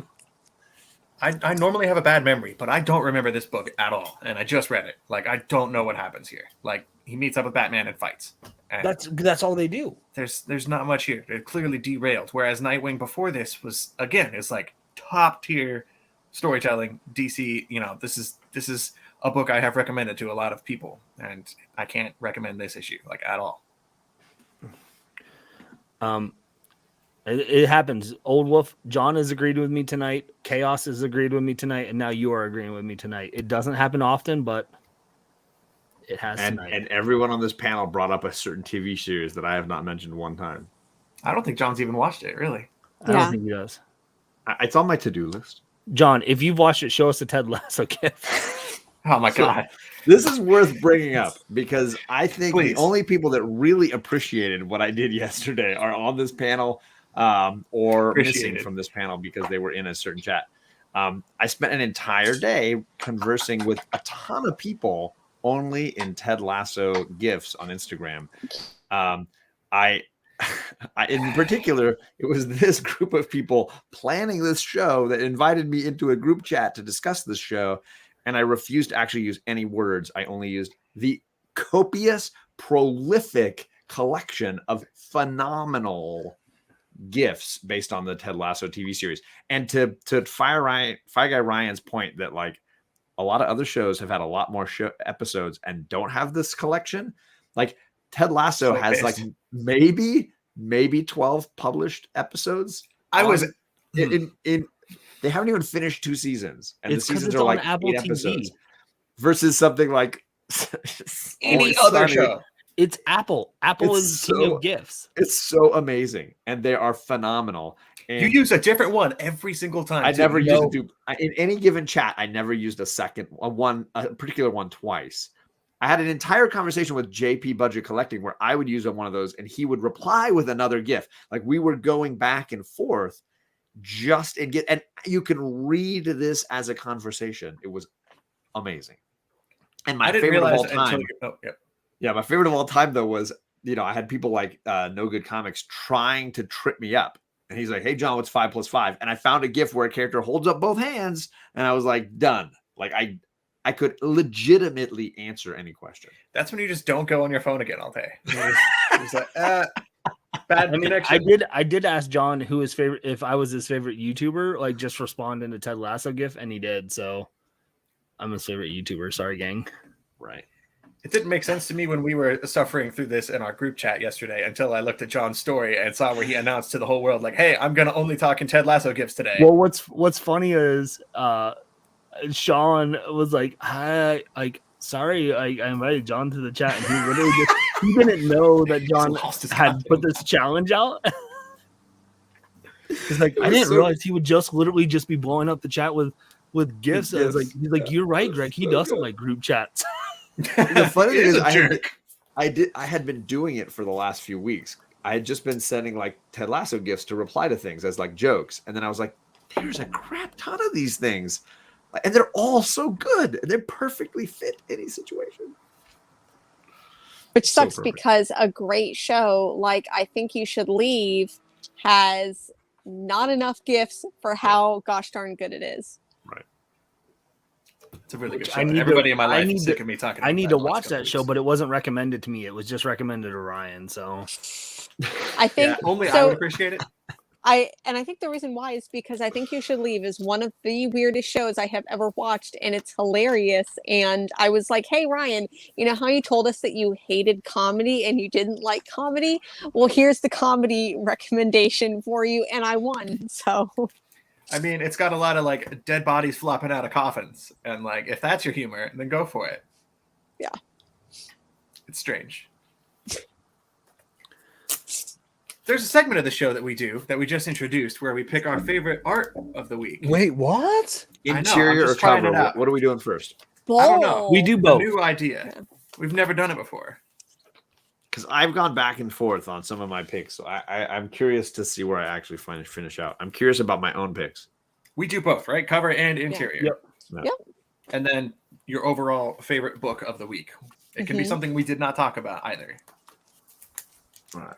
Who would like to go first? I mean, I will legitimately say this is probably the best cover A of the week, and I absolutely loved it. But because my shop was a week behind, I'm gonna cheat and be like, because this is the most amazing cover. Holy crap! And I finally got my copy last week, and this is phenomenal for a really good, underappreciated issue. This was very entertaining. Sinestro goodness.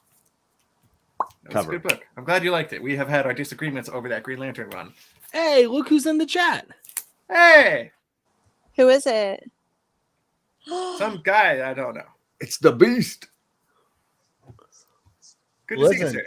Will, watch out. Ryan's coming for your job. I Yeah. am. I'm gonna call it Fire Guy Ryan Fitness, and I'm gonna But the start a audience will be- podcast. Fitness guy Ryan. Right. Is the audience exactly. there? Where I interview Okay. bodybuilders. Coming So that up. was my cover. Sorry. Okay. Cover pick. All right, so Got were mine. you just doing covers, or we want to do interior at the same time? Ooh. We Let's stretch it out, typically man. do Let's go. cover and interior at the same time, but this is our channel now. All right, let's just go ahead and do covers then while we're at it. So I'll go with mine. I know this is gonna get me grief and slack, and I don't care. I am typically an A cover person through and through, and my shop owner was like, "Hey, I got you your book you pulled, but I switched it out for a B cover." I'm like, "Why?" And it was because it had one of my favorite characters, and it's the Gray Ghost, and it's Batman Adventures, season 2, issue 4. And this is actually a really fun series. We were just talking about, the original Batman Adventures comic. It's the same type of vibe and same type of feel. They're reintroducing a lot of what I love. And I mean, Grey Ghost has literally not even mentioned in this book, which made me mad. But it's such a cool cover because there's not enough Grey Ghost things. But I love the reflection of Batman as he's thinking about his dad and him, and like it's just so beautiful. And I know, Scott, I went outside the box and picked the Batman book. It's shocking, but just wait till you see my pick of the week. It was Nightwing, right? I think the hardest part is which Batman book do you pick because there's just so dang many. There's so many good ones. You're right, John. There's so many. I didn't use the word good. No, I know what you meant. That's the only word I heard you use, actually. Good Batman. So many good Batman books. All right, Jennifer, what was your favorite cover? My favorite cover, I feel like I didn't get too many variant covers, but I really liked this cover of X-Men. I thought it was I liked the colors in it. So. I collected those cards too as a kid. Like those were those were awesome. I love the throwback to the border. I see that border and I'm like, oh, I can see all of mine in the little sleeves. So for Marvel Girl, I thought that was really fun. So. And that's Dodderman, right? I think so. Love Russell Dodderman. Looks like stuff. All right, Ryan, what's your cover? I like this one. People in the chat mentioned that at like the top of the show. They said the A cover. The A cover is really good. It's like a xenomorph peeking through some corn stalks.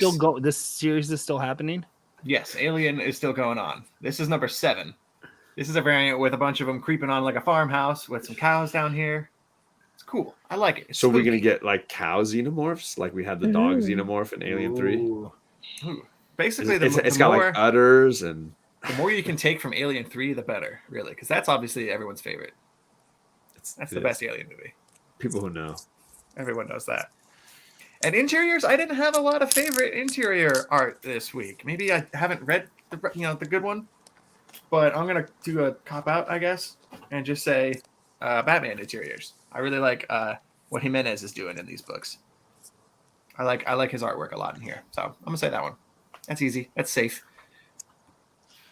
Moving on. My interior, I love the cartoon style of Aquaman, the new mini that they're doing. It's just really fun. And again, it goes back to what we were talking about of, it doesn't have to be dark or, gritty. Like it fits with the character of the Aquaman that we're talking about in this. I love that. It reminds me of an animated series, and obviously that's what got me into my fandom of comics and things are those very more cartoon animated style. So like when it can bring it into the comic and still be a good story, I think it's a lot of fun. Also, I skipped that book. The Audio Adventures, the podcast, is really fun too.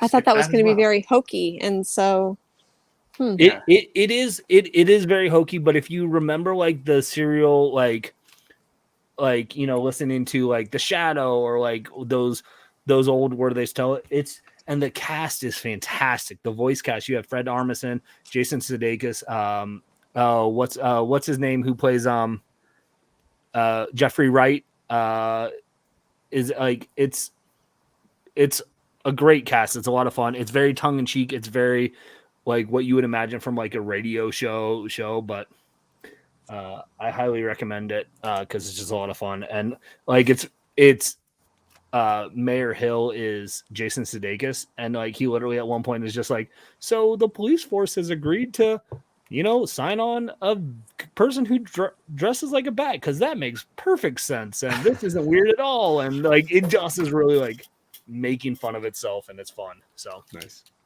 After yesterday, if I could never see Jason Sudeikis again, that'd be too soon. Like overload. I got overload. You did get spammed. You got spammed. Yes. And then you tried to send me like private messages, and I was like, ooh, now you're double dipping. Now you got two chats going. All right, I'll be right back. Bye. All right, Jen, did you have a favorite interior? I do. My favorite interior was actually, I was trying to flip through it and find a page that I really liked, but Impossible Jones. I I think that it was really fun, and I really liked there's just a lot of action scenes in here, and I know that's kind of combination with the colors, but it was really fun, and I think it really worked for this, where it reminded me of the artwork or the artist of Invincible. I can't think of their name, but it reminded me of that, and it was really fun. So, Impossible Jones had great artwork in it. By Scott. See you later, man. Apparently, Oh. the bottom of this panel is left, and it's just Jennifer and Yeah. I's stuff. It's a boy. I don't want to say a boy. It's our favorite friend. How's it going? The Oh my Beast goodness. himself. It's the Beast comic, bro, over there. Yep. Just got to work on growing the beard out. Yeah, gotta get that beard. Oh my But you're goodness. better off without it. Yeah. Is your dad there too? I love how Fire Guy Ryan left for the shocking reveal. Yeah, right. Fire Guy Ryan's like, I'm not on my own show now. But like, Yeah. whoa. And okay, and Jennifer got banned by Amazon again. So it's the Will and John show. You left, Ryan. I run to the bathroom It real was quick. the wrong pee break. It was And the I come back. wrong pee break. And Greg Jennifer got shaves. Japanese over Will and Sean, what's going on? What's going on? How are you? Hey, welcome Just to in your time own for show. your favorite art. Yeah. Yeah, I heard you introducing it. I know it's a new thing we're trying. I think the shocking reveal was less shocking by your pee break. I missed the reveal. I was very I was- excited about this, and I've been drinking all kinds of fluids. Even the chat is like, "Wait, I'm confused. What just happened?" Everyone's leaving. We came here today and we literally drove over 350 miles today, and I kept wanting to take a nap. And I'm sitting on the couch trying to take a nap, but I couldn't take a nap. These guys are playing pool, and I'm just like, oh, I just want to sleep. I'm running on fumes right now. Is it weird being in a place that you have seen so many times on the internet? Yeah, it feels Yes. weird being on this side, like Right. the famous curtains and the shelf. You Right. know? That's how I felt at John's house. I went in there and I just looked at his shelf and I was like, I know this room, or at least Yeah. this I sat- sliver of it. We I'm look on the sitting other on side the of the room. We look on the other side of the room. We see a big, massive Dick Tracy collection. Oh my god, that's the best collage in history. Oh my gosh, it's so good. It's so good. Oh my god. I gotta clip that out for Instagram. That was Oh wait, were you talking Oh. about Greg? Yes. that's where he is, right? Big He's just standing there giant for you guys. and There's a then, picture of me. oh my god. Oh, Perfect comic timing. Yeah, so we drove about 700 miles to get here today, and we saw Schwarzenegger on stage, who came out in an air cast. We saw Ronnie Coleman fall down on stage. He's got like, all kinds of metal bars and everything in his spine and all that kind of stuff. Yeah, it was pretty crazy. But we'll Sorry, saw a guys, I lot don't of know people how he's talked to, and yeah, tomorrow's going to be an even bigger day. So a lot of fun. I hope So we're we're waiting talking too about long. picks of the week. What's your pick of the week? Yeah. Yeah, what'd you read? He got all his books, but did not read one. Not yet. I'll get back to you next week.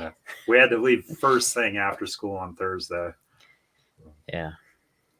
So Did you guys hear about the awesome situation that I had at the hotel? No. In the I heard group you were in chat somewhat last of a night. hairy situation. Oh, that's right. Yeah. Yeah, I get into bed and I find a hair, and then I put my glasses on, and my whole bed is covered in pubic hair and all other kinds of hair. And yeah, It was Arnold. He was shaving in there. it was pretty nasty. Please note that was the hotel, not our Not guest here. room. I was gonna just apologize. I'm very sorry about that. Greg just left you a surprise. That's what it is. Did you guys do any pick of the week while I was urinating? I didn't even get to my art interior art. I was Okay. We I got just hijacked the beasted. show. Because I am the host of this show, and there will be no leaving Ryan behind.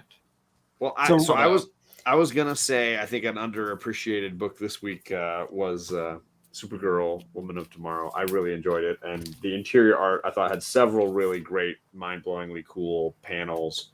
The art just seemed like it was really on another level this week, and there were a lot of great choices that I was considering. But the more I looked over the variety of style to this was really impressive. And Bilquis Everly. I mean, some of the detail work in these exotic kind of planets was really kind of cool. Sorry, I don't know how to focus that is, but I thought there have been issues of this series where I was less impressed, but this one just had a ton of exotic monsters that really looked kind of different and interesting, locales, and then just emotionally impactful places. Look at these castles and stuff.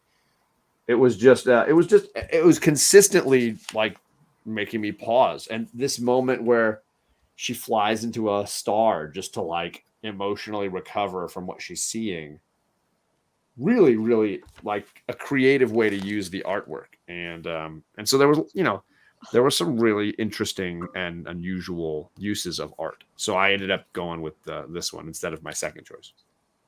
Solid pick. I definitely really enjoyed this issue. I've enjoyed the whole Supergirl run so far, but number 4 was way good. Way good. Streets Ahead. Yeah, I didn't love issues 2 and 3 as much as I loved 1 and 4. And this was probably one of my favorite. This one felt like they finally found the story, and they were really following it. There's something happening down here. I don't know what's going on. I feel like they're Plotting. whispering. So that's my interior art pick. So, John, was that your interior and pick of the week? No, it was not my pick of the week. That's what we're on now, right? Everyone's done their interiors except for you done your interiors, Ryan? What did I say? I said Batman. We all went DC. It sounds like then. No, sorry. There was one indie. There was a Vault. It was Scout. Scout Comics sorry. did Impossible Jones. Yep. Then I'll just keep going. Pick of the week. Done. Boom. Okay. And I was really, really close to picking this for the interior art too. Like this page, come on. Ooh. Holy buckets. And it really doesn't even do it justice. What you're seeing right there. I turned this page and I was like, okay, get the camera out. Time to take a picture because holy crap. It's just amazing. And like I said, there was there's fun references to the Black Panther talking with dad and dealing with your inner demons kind of stuff going on, where they're like walking through a field of wheat or something and like conversing. There's admittedly this is like him with his inner self in some ways, but like reminded me of some of that. So I artwork wise, it was really close between those two, but like story wise, Philadelphia slayed it. My pick is easy. I enjoyed this the most this week. What was that one? Stillwater 10. Oh. I was very vocal about how much I liked this earlier in the show. We were. That is my pick, hands down. I want to give like a little bit of a shout out to the Miracle Molly book. I'm surprised like nobody else. I think I was the only one who read that this week. I haven't got my DC books in yet, so this was like really, really, really touching. Like I wasn't expecting that. Like there's been little drips and drabs of her origin story kind of teased at throughout the main Batman book, but like you really get into it here, and it was like more emotional than I was expecting. I enjoyed it. One of the books that we got, but I haven't read it yet, so it's a good one. I liked it. Yeah, I'll check it out. But not more than Stillwater. That's top notch. And of course, our regular shop stopped getting that book. They stopped getting an Image book. That's so weird. Wow. You grab the top book. I'm gonna throw bossing you around, Will. I know. I probably picked Stillwater, but since we've already talked about it, I'm gonna say Batman the Detective. Tom Taylor. I love this story arc, and where they're taking this story to conclude is super good. So if y'all aren't reading it, he should be. It's on my list. I haven't got to it yet, but Well, then I'm not going to spoil anything, but it's really good. good. My pick of the week was issue number 2 of Killer Queens. Okay, cool. I'm kind of sad that we didn't talk about it because it's so much fun. The 2 main characters get caught in prison and they're basically trying to talk like how they're going to get their way out of it. And it's just really funny how they end up doing that. And it's just a really fantastic book, and it's done by David Boer. And this couldn't be as heartfelt while also like completely different from Kanto. So I really appreciate it, and I really just appreciate the gays in space trope. That's basically how I would describe this book, as gay Star Trek. So Star Trek has come up twice tonight. I would have Weirdly said it, enough. Jennifer, but you always critique me when you're like, "Oh, you're only saying that because you just interviewed that person who wrote the book. That's the only reason you like it." yeah. Sorry. It's all right. Was that it? Is Is that that it? I think everyone? we did it Is all. that the show? Did we do Oh. it, you guys? We did it. We don't even need Will. Did you? Get out Did of you here. do Go news? back home. We did not do news. God, I'm not that And it good still of a took us host. 2 hours. It still took us 2 hours. Although we were replaced the stalling a little news bit. with John's 20-minute rants. Yes, that's a new segment we tested out this time. Yeah. Nobody really Jeff, liked can we it. Talk about X-Men. Yes, we did. God. John talked about Lost a lot. Like that was the majority What of the else is rants new? he went on. It was about Lost. Yeah, that's fair. We talked about a lot of Ted Lasso. Who's your favorite character, John? Of Ted Lasso or Lost? Ted Lasso. I love Coach Beard, and even the latest episode, which was like a Beard centric one. Like I was like, this is some wacky stuff. I still love Coach Beard. Coach Beard is just a bonkers character. I John love him. loves Beard. Although I do love Rebecca, the owner of the team. I think she's smoking hot, like a MILF, absolute like a gorgeous woman. She can, But she's like really easily like way older than me. But like yeah, I'm hunting that cougar. Absolutely. Ooh. My wife. Sometimes you got to. I married a absolutely cougar. loved- So there you go. My wife absolutely loved Nate, and then she started really hating him this season. Yeah. It's Yeah. been an interesting second season. Yeah. But again, I think it's one of it's rare to have a show built around the concept of like optimism. Yeah. I think that it's really a show that doesn't want to do the normal sitcom stuff of like bitching and moaning about things. It really wants to look at how hard it is to be optimistic in the face of what life is throwing at you. And I think all the characters are facing the challenges of staying optimistic. And I think that's a really progressive concept. It's also weird to have a really good show based off of a TV promo ad from 7 years ago. Or centered around sports, and I actually like it. Yeah, that's the big thing. Ryan, you look confused. Yeah. But I'm a huge Scrubs fan. Bill Lawrence, the creator of Scrubs, has been producing and kind of show running some of the aspects of the show. And I think that might be the element that I'm clicking into, is his sense of humor gels with mine. I think the big thing that my wife likes with it is the whole British side of it too. Yes. Yeah, NBC about 5 or 6 years ago, they did an ad with Jason Sudeikis as Ted Lasso, like acting like he didn't know how to coach soccer and he was coaching soccer. And apparently then they're like, hey, we could turn this into a TV show 6 years later. And they did. It was like a 4-minute ad when NBC got the rights to get Premier football showing in the States. And now it's a TV show. Thank you. And then they ended up turning into a show. But they brought Bill Lawrence in as like a producer, and they took his concept and they added all these other characters, and Sudeikis, produces and writes for it too. It's a good thing to end on. Yeah, We did it. John's obsession with Ted Lasso. I really quick want to say, because Promiscuous Time Traveler asked about this book, Frontiersman. I don't think anyone else picked it up. But I really liked the like weird superhero universe they're trying to create and like make it about environmentalism. It was a really good letter in the back. So I just want to say that. Nice. Yeah. Sorry, we can end now. I'll stop. Is anybody talking. else getting the vibe that like Bearded's screen is like half? Right? Like there's the three of us, and then there's like two Like- little half Because of the screens. curtain. It's like Yeah. directly in the middle. It's like Mhm. cutting you guys in half. That's how we do it. That's just my brain right now. And Losing as it. typical, Sean used to be doing the show off to the side. You just hear his voice. I know. I Disembodied almost voice. start whenever Sean talks. I almost want to just go. That would be good. And have like Will like work you like a puppet, I guess. Oh man, It's Where would too I have late to for put my this. hand? Oh, And it's our wanna show. know. You don't want to I don't know. know. This is great. Well, I'm glad you guys could jump in here at the last minute. Yeah. Right at the end. I'm glad you made it in time. Yes, Yeah, it's cool being here. we're hustling that as we left. They said, "Listen, we don't care about you, Arnold. We've got to get to our comic people. Mhm. We're here." That's Should've brought exactly him. what happened.